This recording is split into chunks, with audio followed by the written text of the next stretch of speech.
فضلا لا أمرا، اشتركوا في قناة علاء الدين. أنتم تتابعون قناة علاء الدين الفقير إلى الله. أنتم تتابعون قناة علاء الدين الفقير إلى الله. أعوذ بالله من الشيطان الرجيم.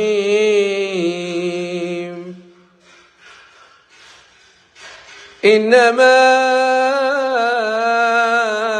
إلهكم الله الذي لا إله إلا هو وسع كل شيء علما. إنما إلهكم الله الذي لا إله إلا هو وسع كل شيء علما. كذلك نقص عليك من أنباء ما قد سبق وقد آتيناك من لدنا ذكرا.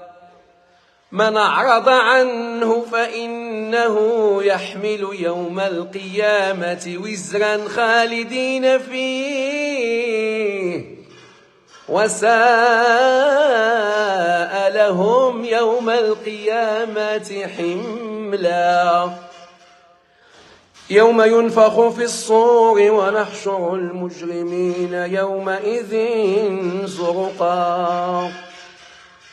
يوم ينفخ في الصور ونحشر المجرمين يومئذ زرقا. يتخافتون بينهم إن لبثتم إلا عشرا. نحن أعلم بما يقولون إذ يقول أمثالهم طريقة إن لبثتم إلا يوما. ويسألونك عن الجبال فقل ينسفها ربي نسفا فيذرها قاعا صفصفا لا ترى فيها عوجا ولا أمتا. يومئذ يتبعون الداعي لا عوج له وخشعت الأصوات للرحمن وخشعت الأصوات للرحمن فلا تسمع إلا همسا. يومئذ لا تنفع الشفاعة إلا من أذن له الرحمن ورضي له قولا. يعلم ما بين أيديهم وما خلفهم ولا يحيطون به علما. وعنت الوجوه للحي القيوم وقد خاب من حمل ظلما.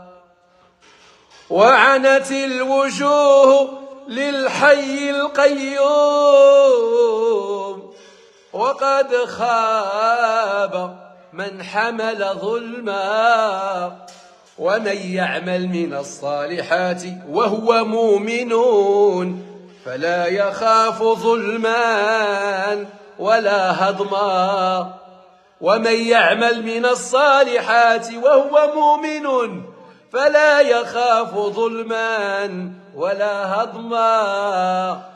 وكذلك أنزلناه قرآنا عربيا وصرفنا فيه من الوعيد لعلهم يتقون أو يحدث لهم ذكرا. فتعالى الله الملك الحق ولا تعجل بالقرآن من قبل أن يقضى إليك وحيه وقل ربي زدني علما. من الطبيعة دي اللي ما كنقولش صدق الله العظيم، ما كنقولش صدق الله العظيم. علاش؟ حيت النبي ما قالهاش. سيدنا النبي بن مسعود رضي الله عنه النبي أمره قال له: يا ابن مسعود اقرأ علي القرآن.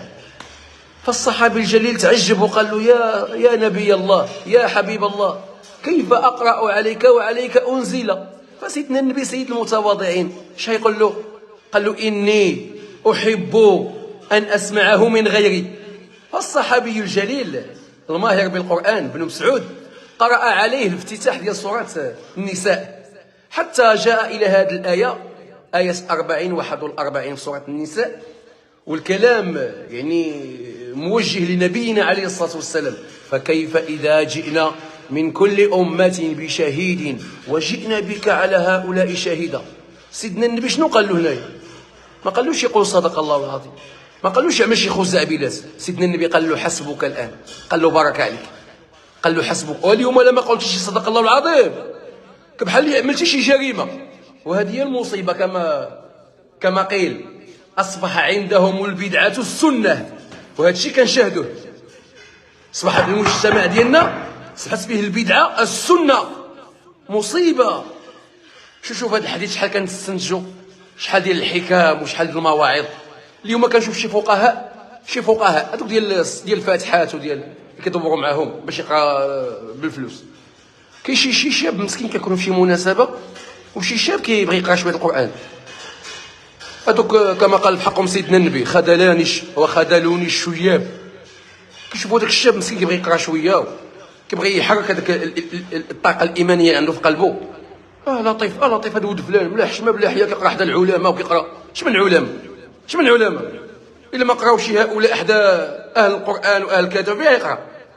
حنا دخلنا الاماكن ديال الاحوال وديال الفتن والناس استقبلونا وعطاونا العصير. غنقولها لكم والله سنقولها لكم. واحد اليوم من الايام، الحمد لله الذي عافانا والحمد لله الذي بنعمته يتم الصالحات، كما قال رب العالمين: أفمن كان ميتا فأحييناه. كنا ميتين فيما سبق، الحمد لله. صح الله يا ودي، والله لا أحياء. أنت كتشوف الله يا صاحبي، نحب سنة الحبيب صلى الله عليه وسلم. المهم كنحبوا رسول الله ونحبوا ديننا. المهم باختصار شديد كنحبوا النبي ديالنا، والله العظيم وخا ديك المحبة ما كاملاش. طلبوا الله تعالى يتجاوز علينا. وراها عقيدة تكون كتحب سيدنا النبي أكثر من نفسك واكثر من والديك واكثر من الناس جميعا. تحب النبي واجب عليك، ما يكملش الايمان ديالك حتى يكون النبي احب الناس اليك، حبيتي ولا كرهتي. وهذا الحوار وقع مع سيدنا عمر. سيدنا النبي قال له يعني لا يؤمن احدكم حتى اكون عنده يعني من والديه ونفسه وماله والناس اجمعين. سيدنا عمر قال له: يا سيدنا النبي، قال له: انت عزيز علي على كل شيء على نفسي. قال له: والو عمر، في معنى الحديث. قال له: لا والو يا عمر، مازال عندك النقص. حتى سيدنا عمر شاف الفوق وشاف التحت، قال له: يا رسول الله، راه انت عندي احب من نفسي.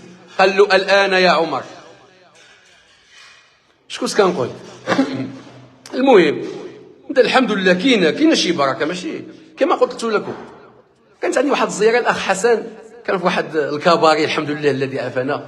الكباري، الفسق والفجور والزنا والخمر، هادشي كنقول شاهدناه بعينينا. هادشي كي دخلت انا لهذاك الكباري، بلا داعي ذكر اسم واحد ولد عمتي، الله يطلب الله تعالى يشرح الصدر ديالو. كيف دخلت كيعلقوا لي واحد التاج ديال الورود، شو الناس على الباطل ويدعموك. حيت حزب الشيطان اللي قال بحقهم رب العالمين في سوره المجادله: الا ان حزب الشيطان هم الخاسرون وحزب الله هم المفلحون. كاين جوج الاحزاب لا ثالث لهما، اما تكون من الحزب ديال الله واما تكون من الحزب ديال الشيطان. المهم كي دخلت يعني كنقول لك شوف اهل الباطل كيدعموا بعضياتهم، وهالكذوب هالسرطح ما كاينش شي حاجه ثابته. كي دخلت والله العظيم، والاخ حسن راه كان حاضر، كنقول لكم كنتكلم في المباشر، فلاندريا ولا ما نعرفش سميتها. كيفاش دخلت علقوا لي هذاك العجب في عنقي. واحد ولد عمتي جاب لي واحد طاس العصير قداش، وواحد قدمني: والان اتانا الفنان الكبير. وهالكذوب، شنو الفنان الكبير؟ انا شنو الفنان الكبير؟ والان وكان حاضر الاخ عزيز الشبيبه، كان هذا الشيء اللي كنحكي لكم، كان حاضر الاخ عزيز الشبيبه. والان اتانا الفنان الكبير كذا، صاحب الاغنيه كذا. كذوب. يعني اللي بغيت نقول لكم اهل الحق، ولكن هذوك المزورين هل كيدعاو ناس اهل الحق. كما قلت لكم، الشاب مسكين في المناسبه كيقرا القران، الواحد كيدعى من القرآن الكريم وكذا. هاي شيء على الشاب، قال لك بلا حشمه بلا حياه كيقرا حدا العلماء. واش فهمتوا الاخوان؟ عرفتوا شنو بغيت نقول لكم؟ كنظنكم راه فهمتوني. يعني قلت لكم اهل الشر واهل ديال حزب الشيطان يعني كيساندوك.